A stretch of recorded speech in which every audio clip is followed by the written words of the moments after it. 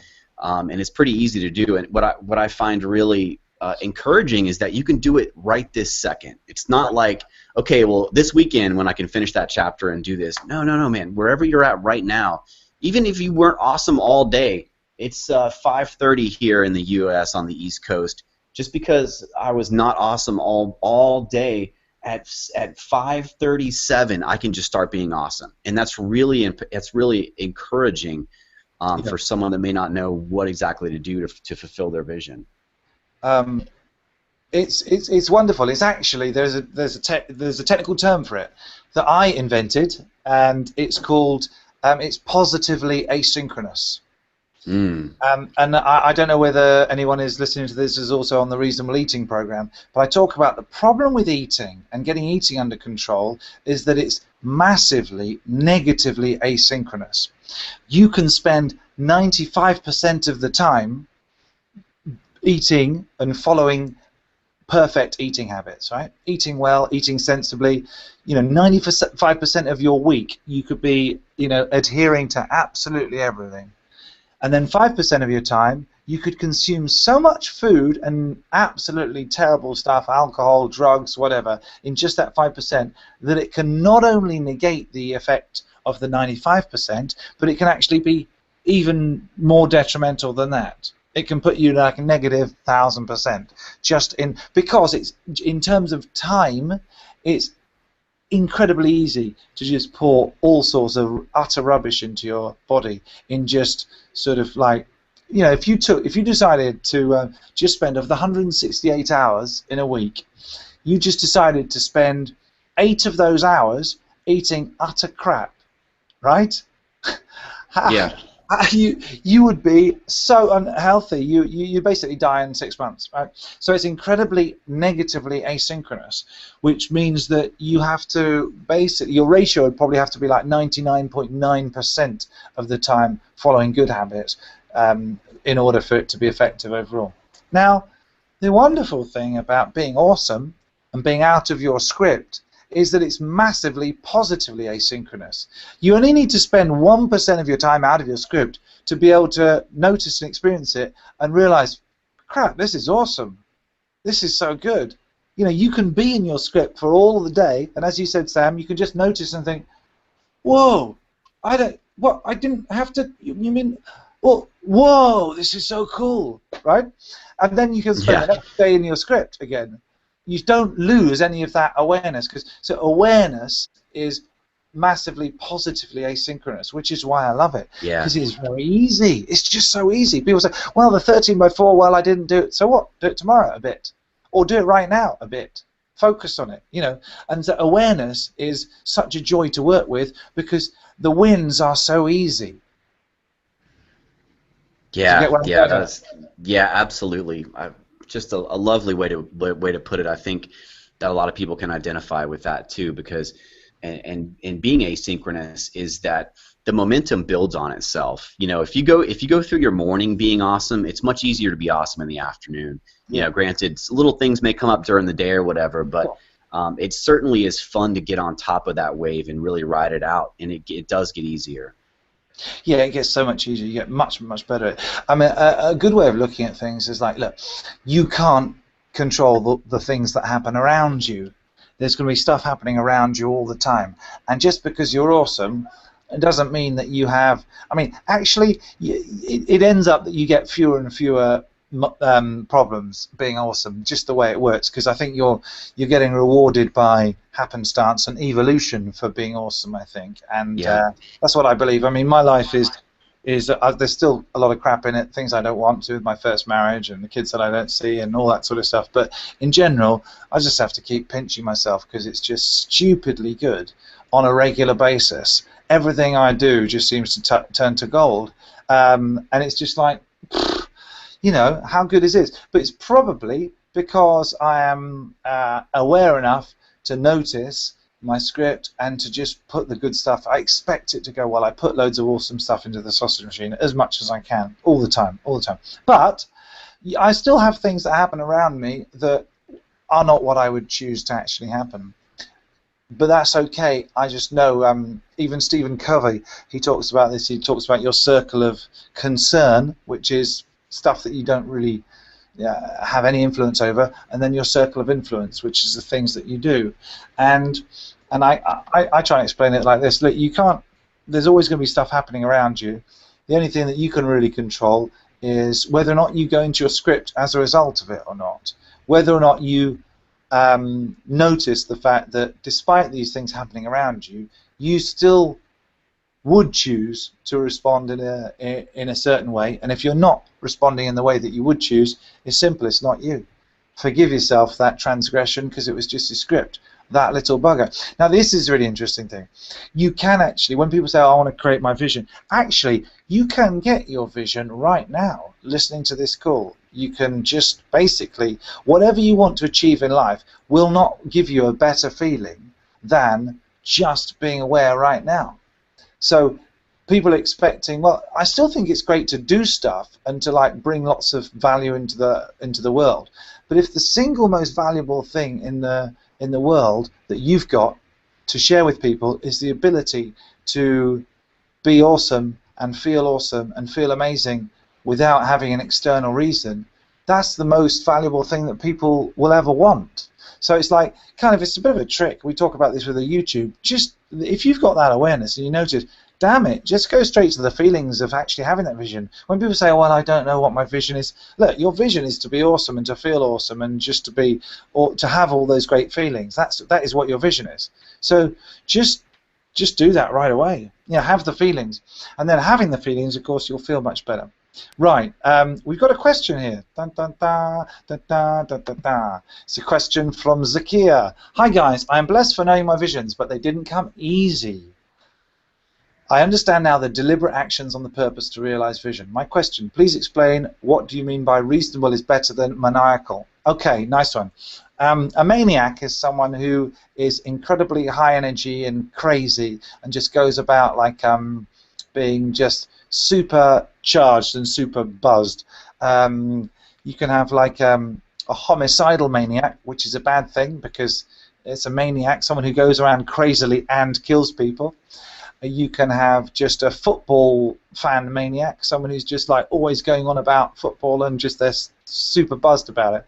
The problem with that is it's usually temporary, it doesn't often last. There's an expression, you know, if you ever heard of the term bipolar, and that is a bipolar person tends to have manic periods where they're just up and doing stuff and everything's amazing and it's just wonderful and whoa, awesome, and just doing fun. And then the opposite, the depressive part, so it's manic and depressive. So manic is just literally insanely like whoa out there, and reasonable is, these aren't opposites by the way, they are better paradigms. So the paradigm of being reasonable is a better paradigm than being maniacal or crazy or being gung-ho or being frat boy commando type, yeah, awesome, let's do it, you know, that sort of stuff. Schwarzenegger style. What you want to be is you want to be doing something in a way that, you know, is the easiest. People are like water, they will roll down to the lowest point in a hill gravity, principle of least action. You want it to be reasonable. You want to use the 13x4 because it's a reasonable way to get you to focus on these things. You know, I could have told you to just learn this book and just go out into the streets and shout about it and be evangelical and be awesome. But what happens is that the majority of people, you know, few people can do that. Absolutely. The same Olympic athlete level self-discipline that they've got, you know, very, very successful dieters on crazy diets, you know, 3 or 4%, they can do that for a period of time. People that there's some maniacs, crazy people that just go and get stuff done. They've got unbelievable willpower. Most people, you know, including me, I make this joke about not having an iron will. My will is kind of like maybe tin or maybe even cardboard. You know, I'm just like everybody else. I will tend to revert to the easiest choice to make. And so if you have a reasonable system will just be an easy system to implement and won't depend on you having particularly highly developed skills of self-discipline. And so that's the difference there. Okay. Right, I think we've probably done enough. That's a good half an hour or so on this. And I think I've lost all my guests, and we may have some viewers on, but Sam's he's in the back cave at work, and he doesn't get tremendously good Wi-Fi there, so sometimes he has to go on to his phone. So what I'll do then is I'll just sum up. It's about taking action. It's about deliberately acting to fulfill the vision that you've created.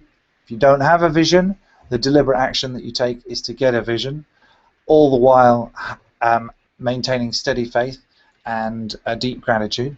If you have a vision and you know what to do, do it.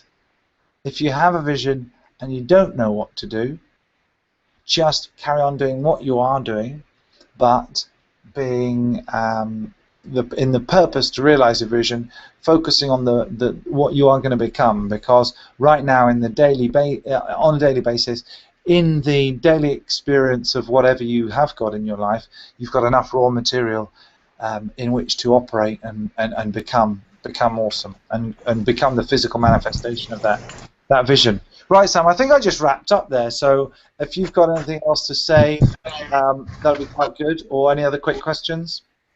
Man, I could talk with you about this for 6 weeks straight without even breathing. But for now, let's leave it at that. I do have a couple follow-up questions, so I don't know, maybe another session in a day or so, or along the same lines. I think there's still some fertile ground to explore here. Yeah, I mean, there's so many things. This thinking is so different to most people's thinking. You don't just get it; it progressively reveals itself to you.